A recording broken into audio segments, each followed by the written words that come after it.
While Transformers lore is littered with many ever-changing descriptions of the iconic 13, the Fallen is inarguably the most controversial of the lot in terms of history. While some origins depict him as a flaming scepter, the Unicron's chosen Herald who steps out of Cybertron's oldest nightmares, there are other universes where he is the hidden architect of the Decepticons, and the only one that the mighty Megatron would ever bow to. If I were to pinpoint his true nature, I believe that the needle would go haywire while trying to find a balance between all of his wildly contrasting origins before finally landing on the most popular one. Yes, you guessed it right. His best known avatar is Megatronus, the Prime, who loved the wrong person, made the wrong weapon, and eventually killed the creator who believed in him the most, before running away from all his faults and ill-made decisions. Now, this might be career suicide for many popular Transformers, but the Fallen is no ordinary being. In fact, everything that falls almost always rises back in the world of fiction, and staying true to this thought, he has been introduced in the newest timeline as a character who dies a legend. Considered as a heroic Prime whose face eventually becomes the symbol of an entirely different war in the future, the Fallen's roller coaster of an arc has put him in several different shoes over the course of this decades-long franchise. Today I will not only be recapping his history and origins across Transformers lore, but rather take you along as we investigate every single version of the Fallen across the multiverse, spanning from comics, cartoons, movies, and myth, to figure out why his story is one that is written over and over again. Somewhere along the way I might just come to some revelation on what his origins really say about his destiny as a Prime, who evokes terror in every single reality. So without further ado, I invite you to come along with me.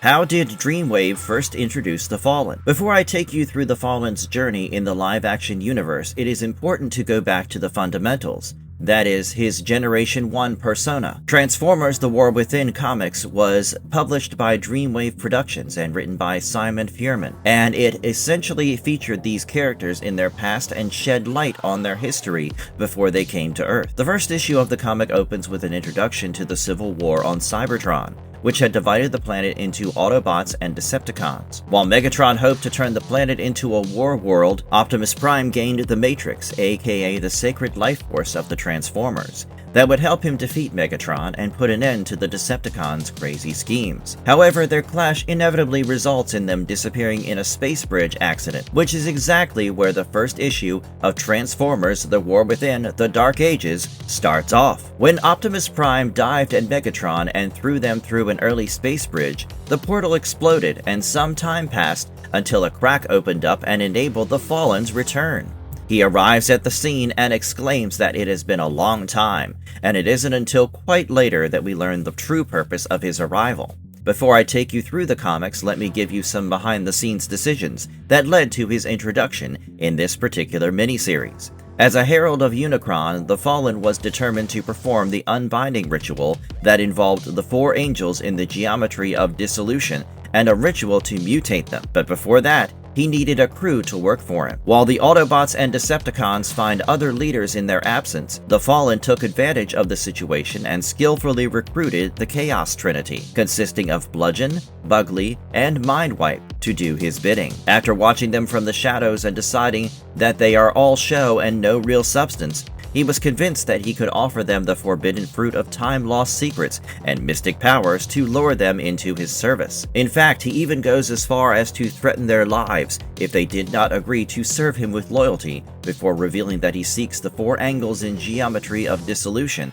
so that he can mutate them and prime them for the unbinding. With no option but to serve this newfound mysterious master, the Chaos Trinity then follows the Fallen to the Well of All Sparks, and their adventure continues in the second issue, wherein he opens a door into a dark, forgotten realm to satiate Bludgeon's thirst for forbidden secrets, and win over his loyalty. After witnessing the Fallen's power at its peak, Bludgeon finds more than enough motivation to serve him well and do everything in his power to manipulate Grimlock and move towards the Unbinding, a Transformer ceremony linked with the opening of the Seal of Primus. While many of these loose threads don't come together until the end of these comic issues, the next couple of issues focus on Grimlock as he investigates Jetfire and Shockwave's actions around the same time that the Chaos Trinity attacks them. During the fight, Bludgeon ends up teaming up with Bugly to paralyze Shockwave, while Grimlock shockingly attacks Jetfire in the most unexpected turn of events. Naturally, the Fallen does not approve of this action, as it is instrumental to his plan for all of them to make it out alive so that they can serve as pawns in his schemes of destruction. He makes a grand arrival at the scene at the end of issue 4, and this face-off continues in the next issue, as Grimlock lunges at the Fallen while the latter dodges him. As Bludgeon marvels at the Fallen's pace and strike, he then passes a snide remark about how this was something the Bludgeon should have managed without him. In the meantime, Grimlock seems to have greatly underestimated this mighty being's power, and all of his attacks are in vain, while Jetfire observes them from a distance and has many questions regarding the Fallen's origins. He even asks him if he is from before the Golden Age, while the Fallen entertains his queries and tells him that he knows so very little about who he is and what the forces around him include. However, this conversation is rather short-lived, as the Fallen welcomes Jetfire to the Dark Age and soon returns his attention towards Grimlock before declaring that he must speed up the Unbinding. He notes that since Jetfire managed to sense him, there must be a good chance that the others might have sensed him as well, and that they must accelerate things and find the others. While he unleashes an attack that triggers the Autobots' alarms and alerts them about an invasion at their hub capital, Iacon, 3 Autobots including Jazz, Sunstreaker, and Mirage do their best to prevent him from retrieving their prisoners. However, the Fallen's dark powers are far too much for them to handle, and he soon tears open the jail cell to retrieve the last piece in his puzzle, aka the last component of the Unbinding, Blitzwing. Before capturing him from the Autobase's level 0, he even admires Blitzwing's steadfastness and stubborn refusal to give up power, even when he knows that he is against mightier sources. However, the Fallen's personal involvement in dragging him to the Well of All Sparks means that he had crossed all lines of rebellious behavior, and it is not long before he is taken back to the site of the Unbinding. The issue ends with a finale panel wherein Jetfire awakens in the Well of All Sparks and finds himself bound to a machine with Blitzwing, Grimlock, and Hotspot. The Fallen then explains that they are about to become casualties in a divine war, and that the Seal of Primus opening is soon set to unleash chaos and change the world forever. While the finale issue begins with Shockwave announcing the Chaos Trinity's arrest for their association with the Fallen, they fight back in the orbital tourist state of Protohex, while the Fallen prepares to perform the Unbinding in the Well of All Sparks. He further explains that the energies of these 4 beings have the genetic potential to form the angels of the geometry of dissolution, which can then be used to form a key that unlocks the Seal of Primus. Now, unfortunately, the comic ends on a horrific note for the Fallen, as the seal cracks open and reveals a glorious finger formed out of energies that cause him to burst apart, while the well is sealed once again. Even if the comic did end with him failing in his grand plan, it established him as a fearful entity who is certainly in Unicron's service, even if it does not spell out his origins. However, it is understood that he is a mighty ancient being who knew what he was doing, and it was not long until the 2004 book Transformers: The Ultimate Guide supported his origins and established him as one of the 13 original Transformers. According to this book, Primus had created each of them with a specific role in mind, and the Fallen, or the Herald of Unicron, was set to be the guardian of entropy and warrior of darkness. In this way, the book establishes him as the Transformer solely responsible for overseeing the process of multiversal entropy, which fueled his obsession with destruction and eventually led him to Unicron and sabotaging Primus. While this book is not a comic issue, it is a guide that also doubles as a foundational text, establishing his status in the 13 and his Unicron corruption in early 2000s lore.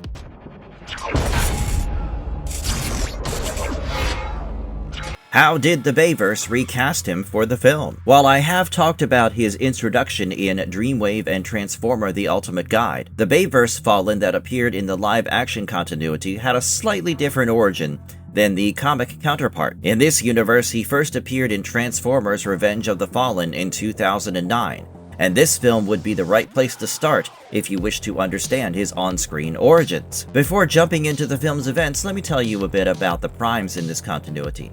Also known as the Dynasty of Primes, the live-action introduced 7 Primes who made up the first batch of Cybertronians created by the Allspark. These 7 leaders then set out in the universe to find distant suns and harvest energy to create Energon by building the Star Harvester machines that would restore the Allspark's power. These Primes also struck a promise to never destroy or harvest plants with life, but unfortunately, our video's protagonist and franchise's villain, Megatronus Prime, protested this rule and rebranded himself as the Fallen, while experimenting with power. He also managed to recruit others to harvest suns with life, and even attempted to build his own Star Harvester, with little success.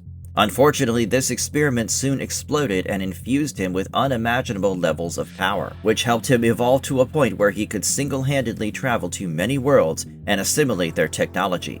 By 17,000 BC, he had gained an army of followers who helped him create a Star Harvester on Earth, and the remaining Primes could no longer ignore the dangers he posed to the universe. They decided that it was best to sacrifice themselves and hide the matrix of leadership, as it would be better to lose the artifact forever than to risk it falling into the Fallen's hands. They soon had a full-fledged battle, during which he killed the majority of his own brothers, when Prima finally tricked him and banished him to another dimension in a sarcophagus. Even though he was trapped in a distant land with no means to escape, he did not lose sight of his grand plan and even swore revenge, while the remaining Primes decided to transfer his sarcophagus to Cybertron and bury it deep within the planet. Despite all these measures to keep him from rising, his sarcophagus was eventually unearthed in modern-day Cybertron under the rule of Megatron, and it was not long before the Fallen set his eyes on a new target. He slowly manipulated Megatron into taking control of Cybertron and seeking the Allspark, before ordering him to build a space cruiser to find the Matrix. His chaotic manipulation also resulted in several other casualties when he ordered Soundwave to deploy several Decepticon leaders to locate the Harvester, leading us to the events of Transformers: Revenge of the Fallen. The film began with the Fallen rising once again, while Megatron is also resurrected by the Constructicons and returned to the Nemesis starship. As the two reunite, the Fallen soon forgives Megatron for his past failures and tells him that the power of the Allspark is now contained in Sam Witwicky's mind on Earth. While Megatron then embarks on an adventure to capture Sam, Optimus Prime also arrives on Earth and puts up a tough fight, while the Fallen orders a full-fledged invasion of Earth. This plan involves travel to Egypt to activate the long-lost Star Harvester, and the Fallen does not stop at anything to continue his attack and summon more and more Decepticons to strengthen his army. He even manages to steal the Matrix from Optimus's chest, but, well, I won't spoil it all for you by giving away the ending. To give you a hint,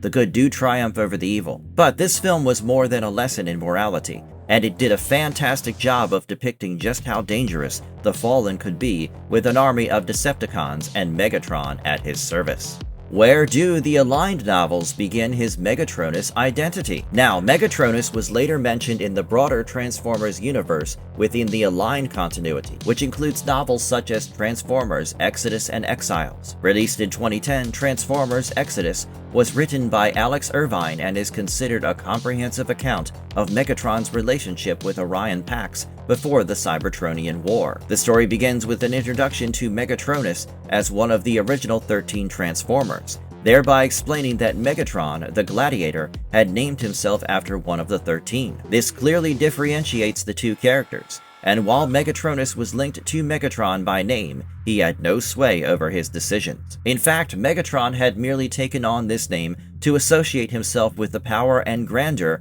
associated with Megatronus Prime, and the latter's history was kept under wraps in this novel, except for some mention of him killing Solus Prime. Of course, we will get into the details of this soon enough, but before that, I must also point out that the 2011 novel Transformers: Exile also built upon these plot points in the Aligned universe by tying him to the Requiem Blaster. After commissioning Solus Prime to build it, he eventually murdered her with this same weapon in an act of rage that he eventually came to regret. How does the Covenant of Primus turn him into a tragic figure? While these aligned continuities do give us some insights into his dark history, the Covenant of Primus is the most extensive text on his origins, and it was released in 2013, just a couple years after Transformers Exile. Interestingly, this book not only gives us a character-driven account of his origins and fall, but also casts him as a tragic figure who feels some remorse for his actions. The text is split into 11 chapters, with the first one giving us some context into the creation of the 13 Primes, who all had creative approaches to the problem of Unicron. These 13 had facets of Primus as well as Unicron's personalities within them, and the next chapter followed these newly formed Primes as they split themselves into teams such as warriors, strategists, and free agents. While Megatron and Prima were both part of the warriors, their conflicting influences led to many clashes, even as they tried to stick together and work towards a unified purpose. It was during this time that he even requested Solus Prime to construct the Requiem Blaster, even if she was hesitant to do so, and only proceeded with it because she placed a lot of trust in him. This unwavering trust in his goodness also drove Megatronus to bind himself to Solus and remain loyal to her, even if it meant he had to learn to soften his edges. As their training continued, the 13 came up with a plan to battle and distract Unicron so that they could get close to his core, but this proved to be a much trickier task than they could have imagined. As the novel progressed, the Primes eventually turned on each other and embarked on adventures of their own, while Megatron struggled with shame over his true evil nature. This was an even bigger challenge when he considered his feelings for Solus, now that they had formed a connection that went beyond superficial interactions and bloomed into deep mutual love. However, they could never have expected what was in store for them, as Solus Prime eventually dies at the hands of none other than Megatronus after he grows increasingly jealous over her friendship with Amalgamus. Unfortunately, Liege Maximo also plays a major role in manipulating Megatronus into believing that he is doing the right thing when he aims the Requiem Blaster at Amalgamus. Unfortunately, the weapon blasts at Solus and kills her, and her death is what drives Megatronus to admit to his mistakes and rename himself as the Fallen. While he initially accuses Maximo of orchestrating this event, he eventually dons Solus Prime's armor and voluntarily exiles himself into space to deal with the grief and shame of his actions. Instead of being captured or destroyed, this version of his origins is perhaps the only one in which he feels remorse for his actions and imposes exile upon himself rather than being defeated or forced into captivity. I can stop you, Megatronus, and I shall! When does he actually show up on screen in a line? Now that I've talked about Megatronus or the Fallen's appearances across the comics, novel, and live action, let us shift focus towards a rather fun medium. Yes, you guessed it right. I want to talk about aligned Megatronus's animated appearances, but you will be sad to know that these appearances are largely contained to 2 episodes in the Robots in Disguise series. Released in 2015, this show introduced Megatronus into the final episodes of Season 1, titled Battlegrounds Parts 1 and 2, respectively. The first part begins with Optimus Prime preparing to face great evil, as per the prophecy, while Steeljaw and the remaining Decepticons puzzle over what the first Decepticon, aka Megatronus, wants to do with the electronics that they have collected. While Megatronus does not appear in his typical form in this episode, his visage continues to guide them toward understanding that he needs a sufficiently large mass of metal to dissipate the energy from his transition into the material world. As the episode progresses, he even appears in bits and pieces as he declares that it is time for him to journey to Earth while pressurizing the Decepticons to move faster. While the Autobots are more than prepared to defeat the Decepticons, Megatronus seems to have had enough of waiting, and a vortex opens up and spreads across the world amidst booming noises and flashes of light. As the Autobots recuperate from the attack, they rise to see a looming figure above their heads, and are utterly shocked to see Megatronus in all his glory. He declares that he stands triumphant at last as the credits roll, and the next episode begins with the Autobots picking them up after Megatronus's arrival. While Fixit tells Drift all about his origins as one of the 13 Primes, the episode gives us some context into how he is different from Megatron and how Megatronus had turned on his brethren after killing Solus Prime.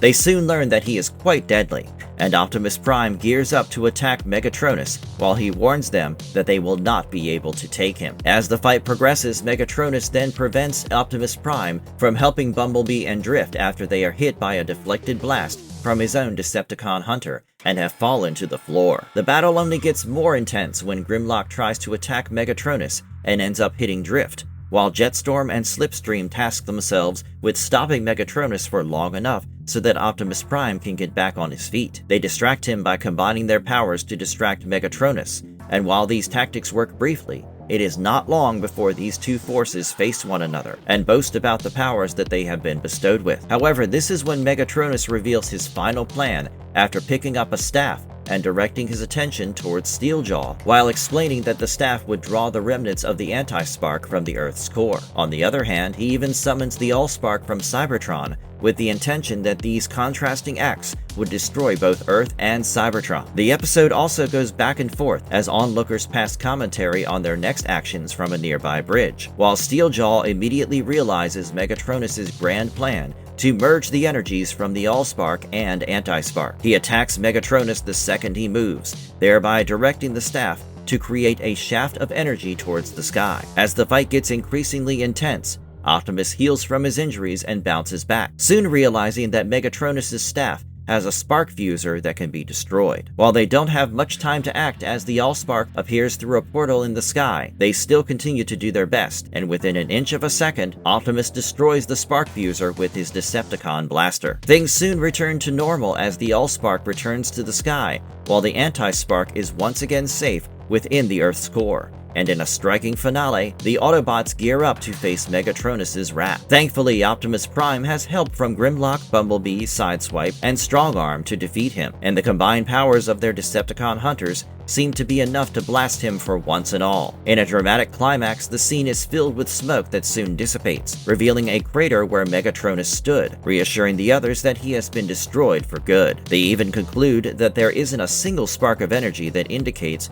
that Megatronus is still around, while also acknowledging that he remains a final boss-level threat who might return at any point.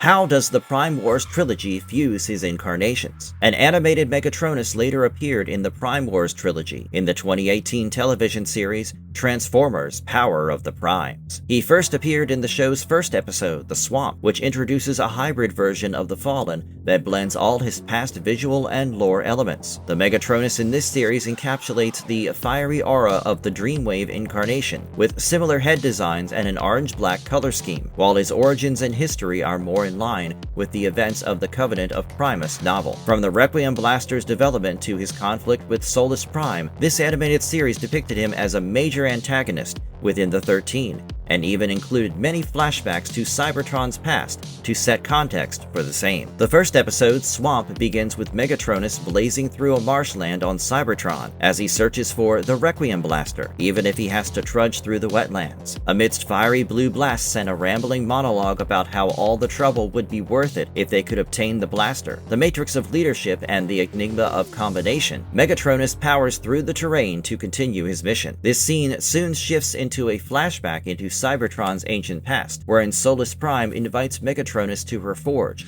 and even seems impressed with him defeating Unicron. He then replies that the victory was only possible due to the Requiem Blaster, while Solus suggests that they should destroy it after the fight. The weapon could have been deadly in the wrong hands, but Megatronus seems rather offended by her remarks, and even insinuates that she might not trust him.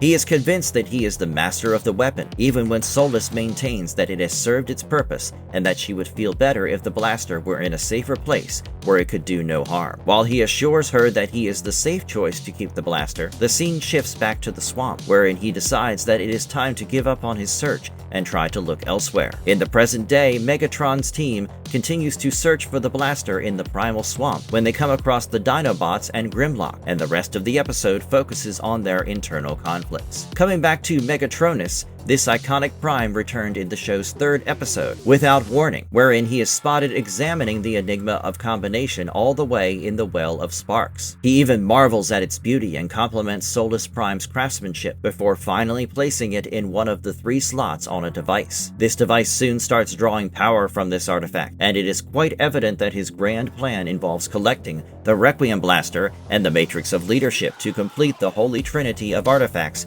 and draw power from them collectively. immediately. He even talks about how this will help him bring back the most precious work of art ever, as a flashing light takes us back to another flashback. In this memory, Solus Prime tries to reason with Megatronus and convince him that the Requiem Blaster is too powerful to exist. She even promises to build him more weapons if he would just let her destroy this, but he maintains that it might still have a purpose in future disasters foretold in the Book of the Second Prophecies. Solus Prime admits there is a chance he might be right, but she still maintains this is not a risk they should take. The two of them eventually end up in a fight as Solus sees right through him and attempts to take the blaster away, but the struggle results in the weapon accidentally firing a blast that mortally wounds Solus. As she takes her final breath, Megatronus is filled with remorse as he struggles to beg for forgiveness. He explains that he did not mean to kill her, while she asks him why he would do such a thing, barely holding on to life in his arms. He then begs her not to fade away, but alas, he had already done enough damage,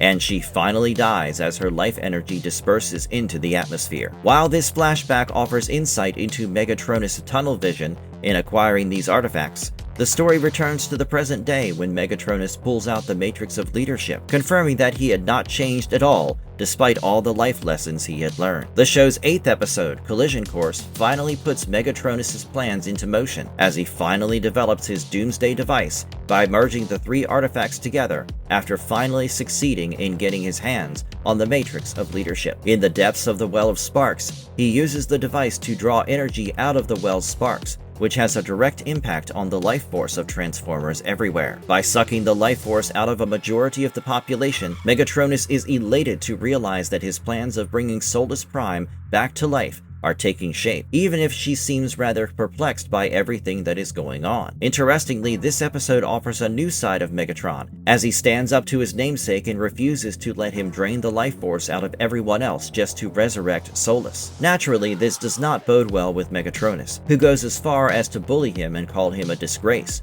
while Megatron does everything in his power to stand up to him. However, this does not go on for far too long, and this face-off soon comes to a screeching halt with the arrival of Unicron, who grows into an increasingly powerful form and is allegedly controlled by Unicron. This continues in the season's 9th episode, Megatronus Unleashed, which marks Unicron's return as he assumes control over Unicron's body, and he wastes no time in targeting Megatronus, destroying the Matrix of Leadership and getting rid of all the Primes once and for all. However, Megatronus refuses to let him win so easily, especially now that he has Solus once again by his side, and uses all his might to fire blasts at him. Now, Unicron is no mere opponent, and it takes more than just a few blasts to take him out. Soon enough, these two forces end up fistfighting, and Solus then asks Megatron to fire away at the Doomsday device, even if it meant that it would disrupt her spirit. Megatronus just seems intent on not losing her once again, and uses all his might to blast Unicron into the wall, while the attack also leaves him weakened. At this point, Solus begs Megatronus to give up and stop fighting, and soon starts to fade away when Primal gets his hands on Megatronus' device that harnessed the energies of the artifacts. As the Requiem Blaster, Enigma of Combination, and the Matrix are released from the device, Megatronus does everything in his power to fight back, even if Primal negates every single one of his blasts. Primal also holds the Matrix aloft to create a shield that protects them, and the artifact finally chooses him as its new champion, Optimal Optimus. In no time, Primal plugs the Matrix into his chest and transforms into this new form, branded as the new protector of all sentient beings. At this point, Unicron tries to attack him, while Megatronus makes a run for the Enigma of Combination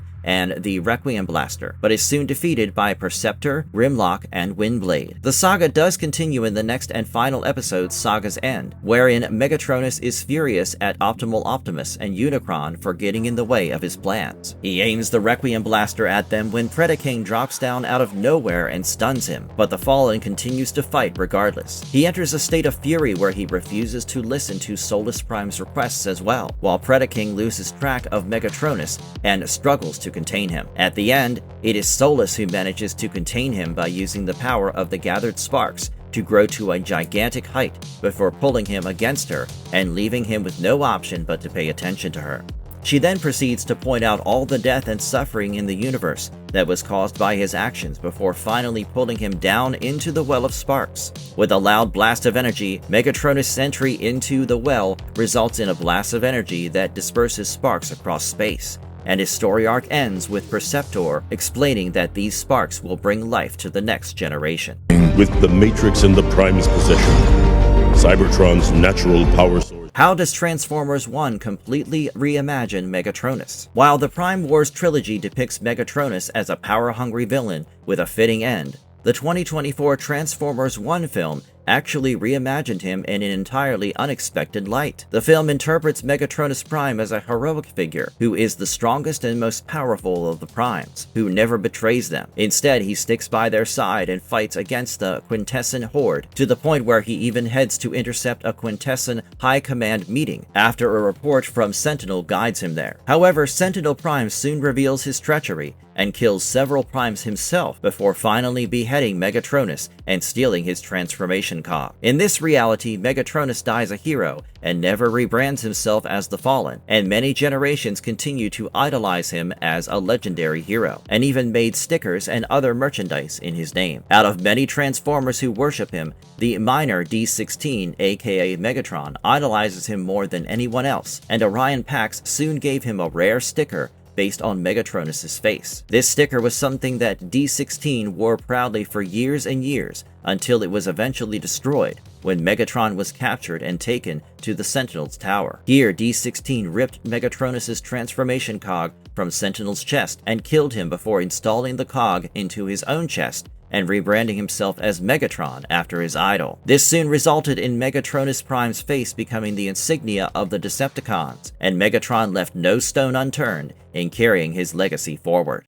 Where does the shattered glass concept flip his mortality? Megatronus' personality also underwent an interesting twist in IDW Publishing's 2021 Shattered Glass Comics, which flipped the moralities of all key characters. The comic was based on the premise that the moral alignments of all major personalities were flipped, making the Decepticons heroic while the Autobots were considered tyrants. This universe depicted the Autobots as ruthless characters, with Optimus Prime serving as their tyrannical leader, leaving Megatron to fill the role of the honorable, respected freedom fighter. Now, while Megatronus himself does not make an appearance, the nature of this universe suggests that this continuity would have held a conceptual mirror up to his usual portrayal as a treacherous villain if the comic had gone beyond the current state of the Decepticons and dug deeper into the history of the original Primes.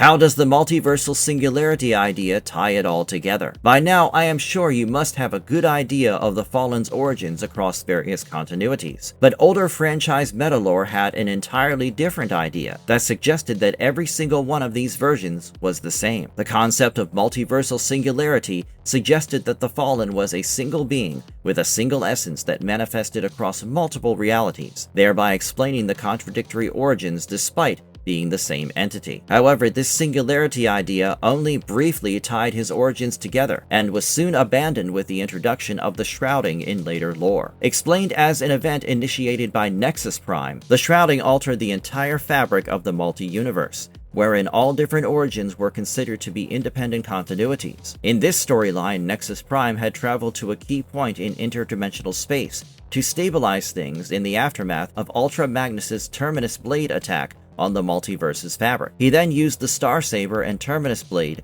to reweave the fabric of reality, but this came with the side effect of stronger boundaries between dimensions. These boundaries made it harder for the 13 to exist as multiversal singularities, but Nexus Prime had no option but to go ahead with the shrouding to make repairs to the universe. In the aftermath of this, every single incarnation of the Fallen, ranging from the Dreamwave version to Bayverse, Aligned, Prime Wars, and Transformers 1, exists as a distinct character native to a particular continuity. This also explains why he has so many different origins across parallel universes, and every single one of these histories holds true for particular continuities. To sum it up, the Fallen is too complex a character to have a single multiversal origin story, and every piece of media within the Transformers universe has its own take on how he came to be and evolved in specific continuities. Personally, this thought is quite exciting, as it adds depth to his character and leaves more room for me to pick and choose my favorite versions and differentiate among them. As I end this video, I am also curious to know your thoughts